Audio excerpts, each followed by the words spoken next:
Bulan April. F1. Baiklah. Nah, sekarang kita belajar tentang kearsipan. Untuk memasuki pelajaran ini, Ibu akan menjelaskan indikator apa saja yang kita pelajari pada saat ini. Yaitu kita mempelajari yang pertama, pengertian dari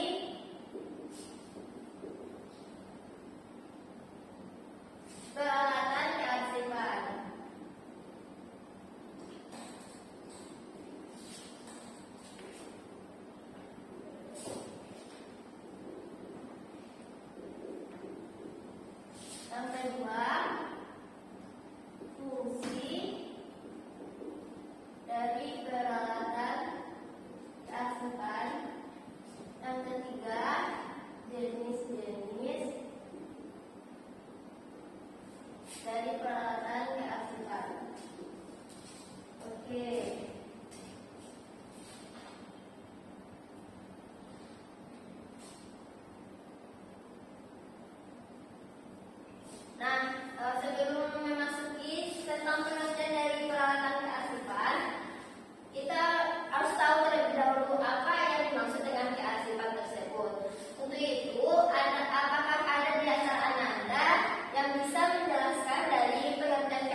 mana map tersebut kita susun lagi, kita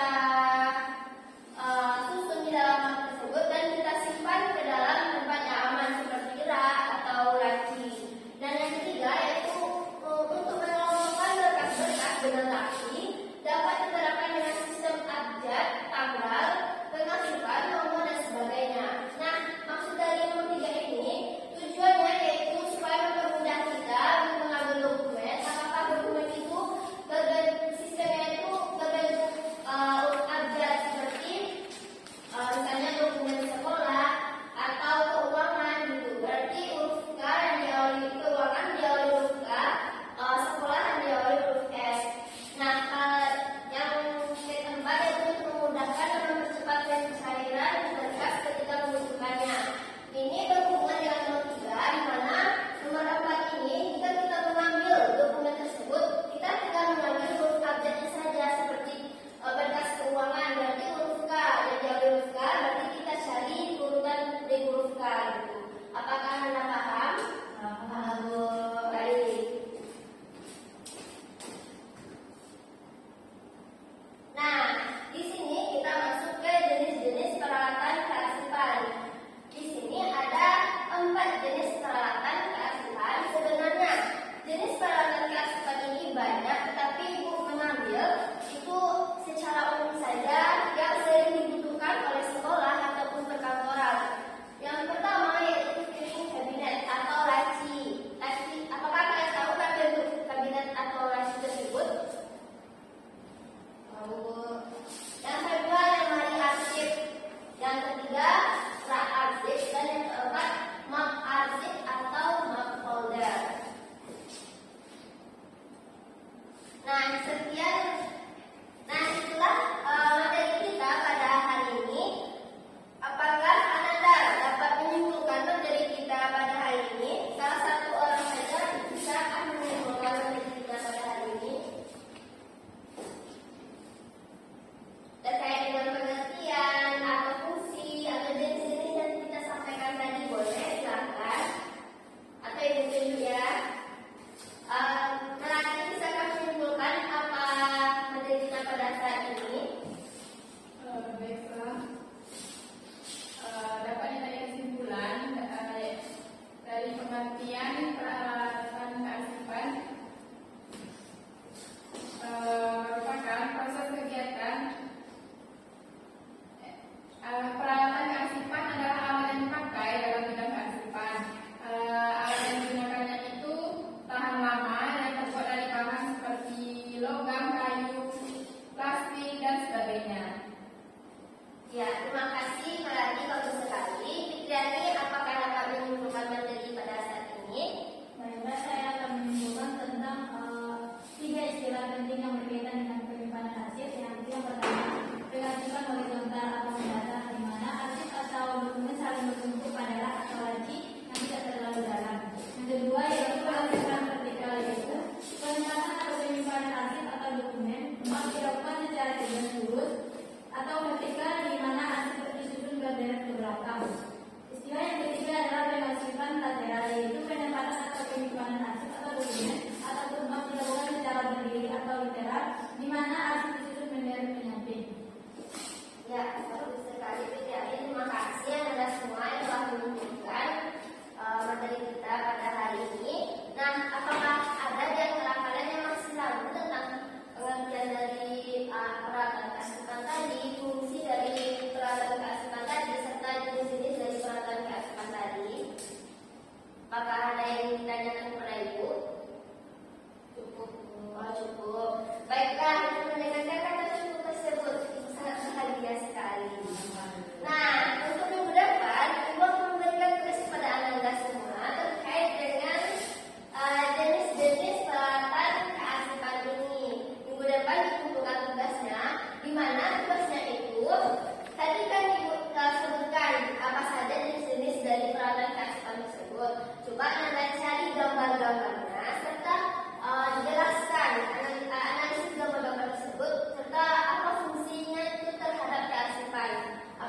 Ibu cukupkan sampai di sini. Anda. Assalamualaikum warahmatullahi wabarakatuh. Waalaikumsalam warahmatullahi wabarakatuh. Makasih Bu. Ya sama-sama. Terima kasih pembelajaran Anda.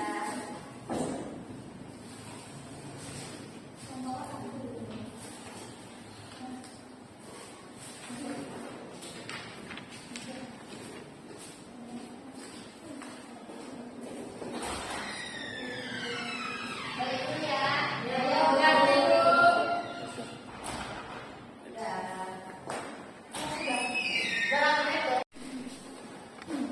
Dah.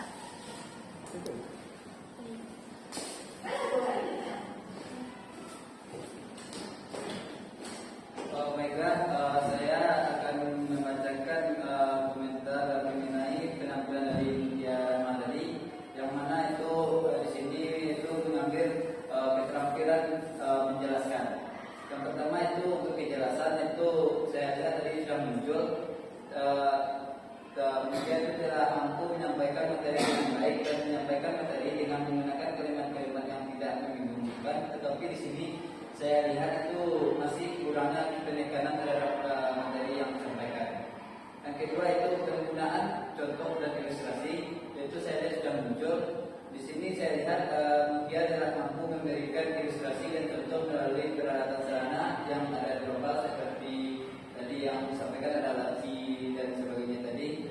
Yang ketiga itu keorganisasian. Keorganisasian saya lihat tadi sudah muncul karena telah mampu memberikan tekanan pada materi yang disampaikan. Untuk variasi suara itu sudah muncul, tetapi di sini masih belum sempurna, tapi tidak cukup baik. Yang selanjutnya itu balikan. Untuk balikan saya lihat tadi sudah muncul.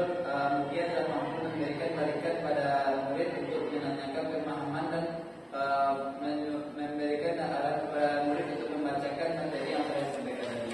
Mungkin sekian pengamatan dari saya. Saya kembali ke Mutia.